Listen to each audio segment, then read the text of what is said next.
Hi friends, once again welcome back in our educational channel, that is Precise Electronics.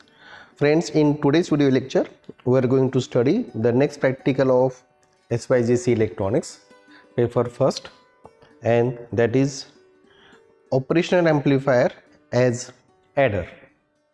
Friends, we already know that operational amplifier is basically high gain DC amplifier which is used to amplify both AC and DC signals faithfully. That is basically a definition of operational amplifier. IC741 is operational amplifier, and this IC741 has wide varieties of applications. Some linear applications of operational amplifiers are, first of all, what is linear applications? In linear applications, output signal varies with the input signal in linear manner. Means if the input signal increases, the output signal also increases, but that change in output with respect to input is linear. So some of the linear applications are adder, subtractor, integrator, differentiator, etc. And in today's practical video lectures we are going to study operational amplifier as an adder. One of the important application of operational amplifier is adder, and it is also known as summing amplifier. The output is used for addition of multiple input signals or different voltages. Means output voltage is nothing but the addition of inputs applied to the input terminals. Friends, we know that op-amp has two input terminals, that is inverting and non-inverting. So this adder, or that is summing amplifier, is also available in two configuration, that is inverting adder and non-inverting adder. The circuit diagram of inverting adder is now going to display on your screen. In this circuit diagram, in this inverting adder circuit, the input signals which has to be added are applied to inverting input terminals through input resistors. In this circuit, V1, V2, V3 are the three input voltages, are the three input signals are connected to the inverting input terminals through resistors R1, R2, R3 respectively. Similarly, the output voltage is fed back to inverting input terminal through feedback resistor RF. And in case of inverting mode, the non-inverting input terminal is grounded. So in this case also, pin number 3 of IC741, that is non-inverting input terminal, is grounded. Friends, in this circuit, the resistors R1, R2, R3 and RF, all these resistors of same values are used. Therefore, in final equations, this resistance value get cancelled. So what is our output equation? The output equation is basically VO, that is V output, is equal to minus V1 plus V2 plus V3, but the actual output equation is equal to VO is equal to minus RF upon R in bracket V1 plus V2 plus V3. That RF and R, the input resistors of same values are used, therefore this resistance value gets cancelled and we get the final equation, that is VO is equal to minus V1 plus V2 plus V3. From this equation, it is clear that output voltage is sum of input voltage with negative sign, and this negative sign implies that indicates the output is out of phase with input because it is connected to the inverting terminal. And friends, we already know that the output appears across the output terminal is 180 degree out of phase with the input applied to the inverting terminal. If input is positive, output will be negative, and if input is negative, output will be positive. So friend, that is inverting adder. In non-inverting adder, the circuit diagram of non-inverting adder is also displayed on your screen. In this non-inverting adder, the input signals V1, V2, V3 are connected to non-inverting input terminal through input resistors R1, R2, R3. Output voltage is fed back to inverting input terminal through feedback resistor RF, and inverting terminal is grounded through input resistor Ri. Friend, in this case output voltage is in phase with input signals. So in this case VO is equal to V1 plus V2 plus V3. That is non-inverting adder in which the output is in phase with the input. So friends, in today's video lecture we are going to study inverting adder. The circuit of inverting adder is now going to display on your screen. आपण आता तो circuit study करणार आहोत. This is the circuit of inverting adder. In this case, the input signal, that is V1, V2 and V3 are connected to the inverting terminals through input resistor R1, R2 and R3. So these three are the input resistors through which the input signals V1, V2 and V3 are connected to the inverting terminal. The output voltage will be appeared across these two terminals is also fed back to inverting terminals through this resistor. This is our feedback resistor. And friends, all these resistors of same values are used. That means the resistance of all these resistors is same. Supply voltage plus VCC and minus VE should be connected between these two terminals. This is the ground terminal and this is a common for input signals, and across these two terminals we are getting the output voltage. आता आपण connections करू मागच्या नेहमीप्रमाणे. सगळ्यात पहिलं positive dual सप्लायची positive negative, this is our negative minus VE तो connect केला आणि नंतर आपल्याला जोडायचे ground. This our ground terminal, ते जोडले इथे ग्राउंडला. So this is our supply. म्हणजे आपण सप्लाय बायसिंग व्होल्टेज इथे कनेक्ट करतोय. आउटपुटचे मीटर्स पण आपण कनेक्ट करून घेऊ. इथे हा मीटर घेतलाय आपण वोल्ट मीटरच्या रेंजमध्ये, मल्टीमीटर 20 वोल्टचे आपण रेंज घेतोय, त्याला ॲडजस्ट केलं 20 वोल्ट. आता इनपुट सिग्नल जे आहेत ते आपल्याला कनेक्ट करायचे आहेत. फर्स्ट V1 कनेक्ट करतो इकडे मी. इथला हा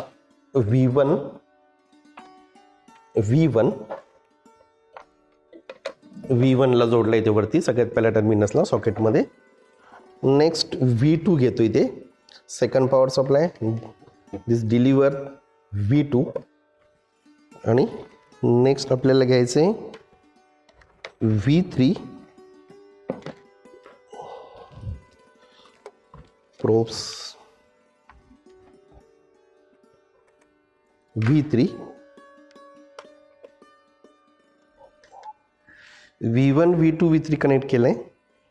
आता आपल्याला जोडायचं आहे निगेटिव्ह सप्लाय, त्याचा पॉझिटिव्ह जोडलं, निगेटिव्ह इथे कॉमन, निगेटिव्ह इथे कॉमनला गेली. सगळ्या सप्लायचं निगेटिव्ह आपल्याला कॉमन करायचं आहे. ही निगेटिव्ह ही ऑलरेडी आपण ते जोडली आहे, त्यामुळे मी आता इकडे कनेक्ट केली, या इथे जोडली. मी हा निगेटिव्ह या वायर थ्रू आपण इकडे कनेक्ट केलं. ओके, तर राहिला वरचा सप्लाय, त्याचा आपल्याला निगेटिव्ह जोडायचे V1चं. V1 तो मी इथे इकडे कनेक्ट करतो. ओके,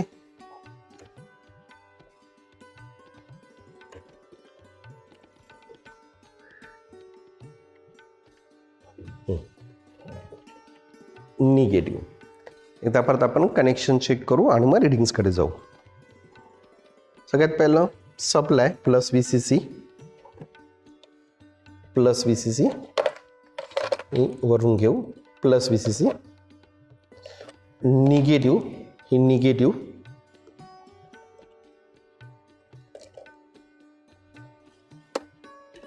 निगेटिव्ह ती जोडली इथे, आणि ही ग्राउंड ग्रीन वायर ग्राउंड आली.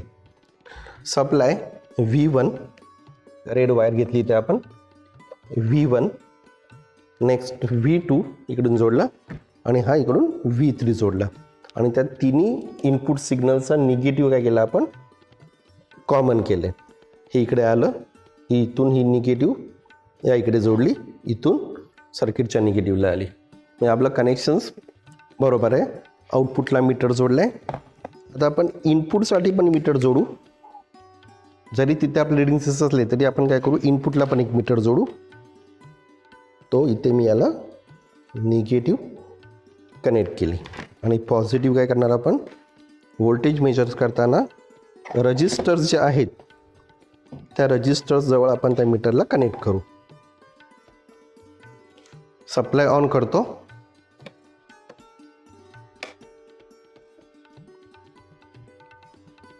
तिन्ही सप्लाय ऑन केलेत. ऑपरेटिंग पोटेन्शियल आपलं 12 वोल्ट गेले दिलं आहे आपण इथे.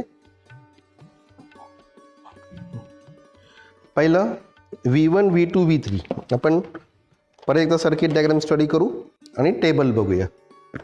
Circuit diagram V1 V2 V3 हे आपण इन्व्हर्टिंग टर्मिनलला कनेक्ट केलेत. तो input registers R1 R2 R3 respectively. Output voltage feedback केलं इन्व्हर्टिंगला through feedback register RF. Non inverting आपण ग्राउंड केले. आउटपुटला मीटर जोडलाय. इकडे इनपुटला काय करतो आपण, रजिस्टरच्या अक्रॉस आपण मीटर कनेक्ट करणार आहोत. म्हणजे आपल्याला रजिस्टरच्या अक्रॉस जे इनपुट अप्लाय करतोय आपण ते आपल्याला मेजर करता येईल. टेबल काय मित्रांनो लक्ष द्या.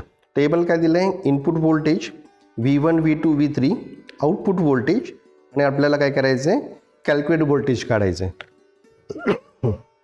आता V1 V2 V3 फक्त एक प्रिकॉशन्स काय घ्यायचे की V1 plus V2 plus V3 जे आपण ॲड करतोय, म्हणजे V1 plus V2 plus V3 जे आउटपुट मिळणार आपलं ते V1 plus V2 plus V3 should not be greater than the saturation potential. साधारणपणे 9 वोल्टपेक्षा आपलं इनपुट व्होल्टेज कमी आलं पाहिजे, एवढं प्रिकॉशन्स घ्यायला पाहिजे या सर्किटमध्ये. मग आता आपण पहिल्या रिडिंग्स काय घेऊया. इनपुट व्होल्टेज V1 0 to 1च्या स्टेपमध्ये व्हेरी करू. 0.9 V1 0.9. इकडे V2 व्हेरी करतो मी,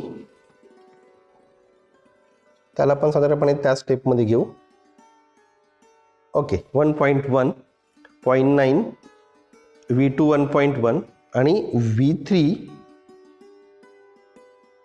त्याला व्हेरी करतो मी 0.8. V1 0.9 V2 1.1 म्हणजे 2 आणि प्लस 0.8. इकडे आउटपुट व्होल्टेज आलं आपलं 2.84 मायनस 2.84. ते मायनस का आलं, कारण तुमचा it is inverting adder. So output काय होतं आपलं, VO इज इक्वल टू, आपण इक्वेशन काय बघितलेलं त्याचं, VO is equal to minus V1 plus V2 plus V3. आता कॅल्क्युलेशन्स करूया. पहिलं रिडिंग्स आपलं V1 0.9 V2 1.1 V2 1.1 आणि V3 0.8. So 2 plus 0.8, so it is 2.8 आणि आउटपुट आलं मायनस 2.84. आता आपण इनपुटला जो मीटर जोडला आहे त्याचा यूज करून बघू काय येते. आपण V1 मेजर करू, 0.9 आहे का चेक करू. It is 0.91. हा जो 0.01चा एरर जो आला तो बघू आपण काय येतोय. पुढे नेक्स्ट V2 चेक करतोय आपण, रजिस्टरला वायर कनेक्ट केले. 11.3 इथे दिसते आपल्याला, सॉरी 1.13 इथे 1.1, म्हणजे इथे परत 0.04 आला आहे आपला एक्स्ट्रा, आणि इथे 0.83 म्हणजे 0.03 प्लस 0.03 इथे, आणि प्लस इथे पण किती आलं आहे 0.01, म्हणजे हा 0.03 0.04 आणि 0.0 म्हणजे 0.07चा आपला एरर याच्यामध्ये आला. 2.83 आणि आपलं 2.8, म्हणजे हा जो 0.3चा जो डिफरन्स दिसतो 0.03चा, तो मित्रांनो की आपले हे जे मीटर्स जे आहेत इथे दिसलेले, म्हणजे हे जे डिस्प्ले आहेत हे डिस्प्ले काय करतात आपल्याला 3 डिजिट रिडिंग देत आहेत. आपल्याला थोडासा एरर येतोय, तो आपण एरर काय करतोय कन्सिडर करू आणि इनपुटचा जो मीटर आहे तो आता मी काढून टाकतो, कारण रिडिंग्समध्ये जास्त एरर येत नाही, सोडून देऊ आपण त्याला. आपण काय करू डायरेक्ट डिस्प्लेप्रमाणे रिडिंग्स घेऊ. सो पहिलं आलं 2.8, 2.84. सेकंड रिडिंगला परत आपण इनपुट व्होल्टेज थोडं व्हेरी करूया. 1.8 घेतलं इथे 1.7 आणि इथे प्लस ऑल्सो 1.7. आता 1.7 प्लस 1.7 3.4 प्लस 1.8 आपण रिडिंग्स घेऊया. पहिले reading 1.8 V1, 1.8 V2, 1.7 V3 is also 1.7, 1.8, 1.7, 1.7. Readings किती आलं आपलं, इथे आलं आउटपुट व्होल्टेज -5.25. कॅल्क्युलेशन किती आलं 1.7 plus 1.7 3.4 plus 0.8 4.2 plus 1 that will be 5.2. Output आलं आपलं 5.25, म्हणजे रिडिंग्स आपले ॲक्युरेट येत आहेत. पुढे आता तिसरे रिडिंग्स घेऊया आपण. इकडे याला व्हेरी करू. 2.9 V1 2.9, याला एक रिडिंग्स घेऊया आपण 2.2 आणि इकडे याला पण थोडं व्हेरी करू 2.5. V1 2.8, 2.8, V2 2.2, V3 2.5 आणि आउटपुट आलं -7.53, -7.53. कॅल्क्युलेशन करूया. 2.8 plus 2.2 means 5, 5 plus 2.5 that is 7.5. हे आपले रिडिंग्स आतापर्यंत तरी बरोबर आलेत. पुढे आता काय करूया मित्रांनो, आपण चौथं रिडिंग्स एक घेऊया. त्याला थोडंसं व्हेरी करतो. 4.2 नको एवढं, आपण कमी करू. 3.8, 2.6 आणि 3.2.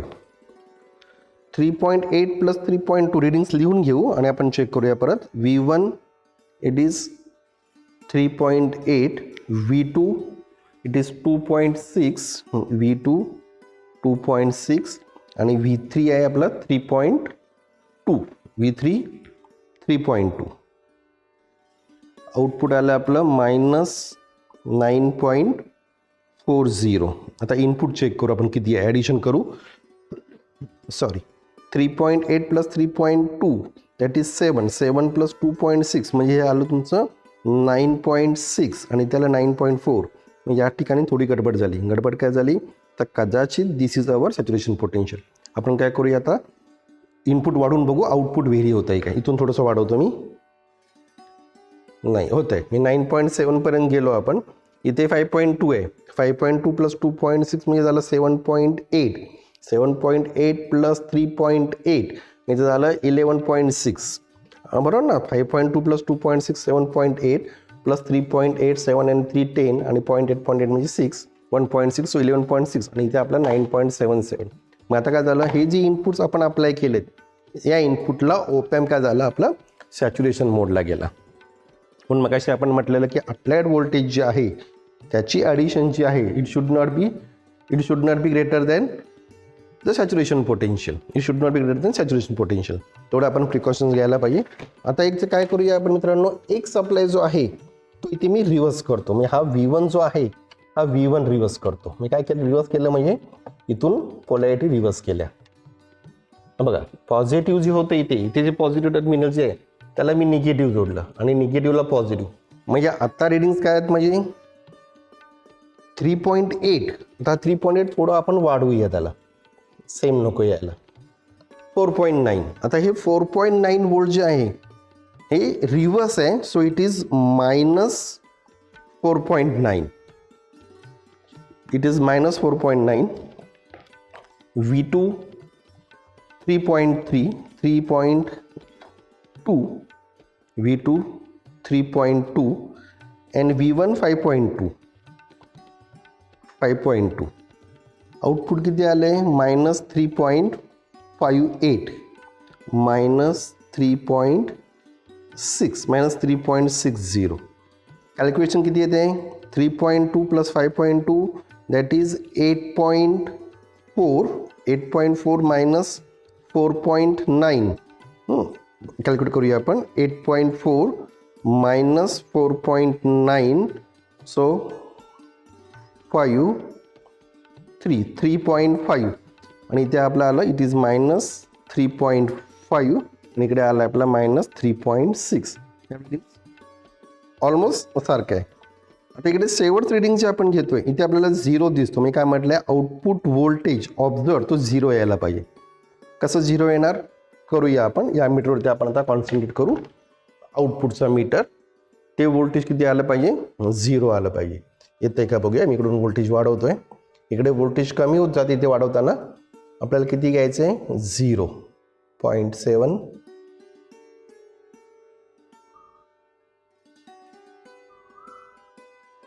ओके 0.01 0.01 आउटपुट व्होल्टेज आपलं 0 आलंय. आता काय करायचं आपल्याला इनपुट्स मेजर करायचे. इनपुट्स काय आहेत V1 8.4 बट V1 हा रिव्हर्स आहे मित्रांनो. हा बघा हा इथे निगेटिव्ह आहे. मी V1 काय आहे it is minus 8.4 V1 minus 8.4 V2 3.1 V2 3.1 and V3 5.1 so 8.4 minus 3.1 minus म्हणजे 3.1 म्हणजे 8.2 आणि 8.4 मग हे आलं तुमचं output voltage calculated 8.2 minus 8.4 0.2 volt आणि आपल्याला 0 वोल्ट. हा एरर का आला तर इथे तुमचं हे रिडिंग जे आहे हे परफेक्ट 3.1 आणि 5.1 नाही आहे. आपण चेक करू मगाशी जो मीटर लावलेला ना तो आपण कनेक्ट करून शेवटचं रिडिंग्स आपण मल्टीमीटरवर घेऊ.